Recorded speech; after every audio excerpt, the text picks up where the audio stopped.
இனிய தைத்திருநாள் நல்வாழ்த்துக்கள். யார் நல்லவர்கள்? அடுத்தவர்கள் பிடித்தால் நல்லவர்கள், பிடிக்கலைன்னா கெட்டவர்கள். நம்மளால் ஆதாயம் இருந்துச்சுன்னா நல்லவர்கள், இல்லைன்னா கெட்டவர்கள். அவங்க கருத்தை ஏற்றுக்கிட்டா நல்லவர்கள், இல்லைன்னா கெட்டவர்கள். இப்படி நல்லவங்கிற அந்த விருது அடுத்தவர்களின் சுயநலம் சார்ந்த ஒன்றாக இருக்கும்போது அதில் அறமும் இல்லை, பொருளும் இல்லை.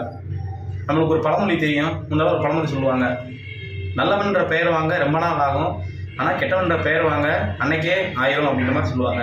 இப்போ அப்படிலாம் கிடையாது. நல்லவங்கிற பெயரை ரொம்ப சில வினாடிகள்லேயே நம்ம வாங்கிடலாம். காரணம், அடுத்தவங்களுக்கு நம்ம பிடிச்சிருக்கணும், அவ்வளோதான். நம்ம ஊரில் ஒரு ரேஷன் கடை, அந்த ரேஷன் கடையில் ஆண்கள் கூட்டம் கம்மியாக இருக்குது, பெண்கள் கூட்டம் அதிகமாக இருக்குது. பெண்கள் கூட்டத்துலேருந்து ஒரு பாட்டி வந்து என்கிட்ட ரேஷன் கடை கொடுத்து எனக்கு வந்து 15 கொடுப்பா அப்படின்னு கேட்குது. நான் 15 கொடுத்துட்டேன். அன்றைக்கி அந்த பாட்டி என்னை பற்றி ஊரில் அந்த தெருவிலலாம் ரொம்ப பெருமையாக பேசிட்டு, பரவாயில்ல எனக்கெல்லாம் வாங்கி கொடுத்துட்டேன், ரொம்ப நல்லாவே அப்படின்னு. அடுத்து ஒரு 3 நாள் கடுத்து அதே பாட்டி என்கிட்ட வாங்கிட்டு வர சொல்லுது.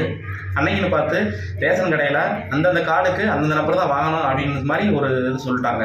ஸோ என்னால் அந்த பாட்டிக்கு வாங்கி கொடுக்க முடியல. நான் அந்த பாட்டிகிட்ட கார்டை வாங்கலை.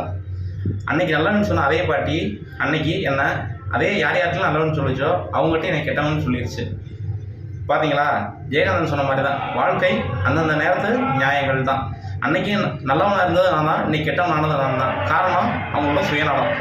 நான் இவங்களுக்கு பிடிச்சிருந்தேன், இன்றைக்கி பிடிக்கல, அவ்வளவுதான். இப்படி இந்த நல்லவங்கிற பெயரை வாங்குறதுக்கு நம்ம வாழ்நாள் முழுக்க எத்தனையோ மாதிரி நம்ம எப்படியோ வாழ்ந்துட்டுருக்குறோம். ஒருத்தருடைய எண்ணங்களை வந்து நம்ம பூர்த்தி பண்ணுறதுக்கு நம்மளுடைய சுய வாழ்வெல்லாம் திறந்துட்டு அவங்க எண்ணங்களுக்கு ஏற்ற மாதிரியே வாழ்ந்துகிட்டு இருக்கோம். யாரோ ஒருவர் வந்து நம்மளை நல்லவங்கன்னு எடுத்துக்கல அப்படின்னா வாழ்க்கை முடிஞ்சு போனதா அர்த்தமே கிடையாது. நம்ம வாழ்கிறதுக்கு இனி காலங்கள் இருக்குது. அது மாதிரி ஒரு பழமொழி ஒன்று இருக்குது, யாரோ ஒருவருக்கு நாம் யாருமே இல்லை என்கிற பொழுது யாரோ ஒருவருக்கு நாம் யாராக இருந்தால் என்ன? கரெக்டு தானே? யாரோ ஒருவருக்கு நம்ம யாருமே இல்லைங்கும் போது அவங்களுக்காண்டி ஏன் நம்ம வந்து அவங்களுக்கு பிடிச்ச மாதிரி இருக்கணும்? நம்மளுடைய மனித வாழ்வு ரொம்ப மிக சிறியது. அந்த சிறிய வாழ்வில் அடுத்தவங்களுடைய எண்ணங்களுக்கு ஏற்ற மாதிரி நம்ம வாழ்ந்து இன்னும் வாழ்க்கையை சுருக்கிக்காமல் நம்மளுடைய எண்ணங்களுக்கு ஏற்ற மாதிரி வாழ்ந்து நம்மளுக்கு பிடிச்ச மாதிரி வாழ்ந்துக்கிட்டு இன்னும் நம்மளுடைய வாழ்க்கையை இன்னும் கொஞ்சம் மேலே எடுத்துகிட்டு போகலாம்.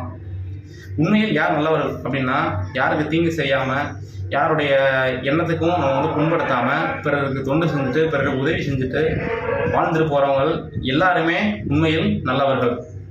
இது வந்து அறிவுரை கிடையாது. நான் படித்த செய்தியை உங்கள்கிட்டையும் கொண்டு வரேன். நீங்களும் படியுங்கள். பிடிச்சிருந்தால் 4 பேர்த்துக்கு பகிருங்கள். நன்றி, வணக்கம்.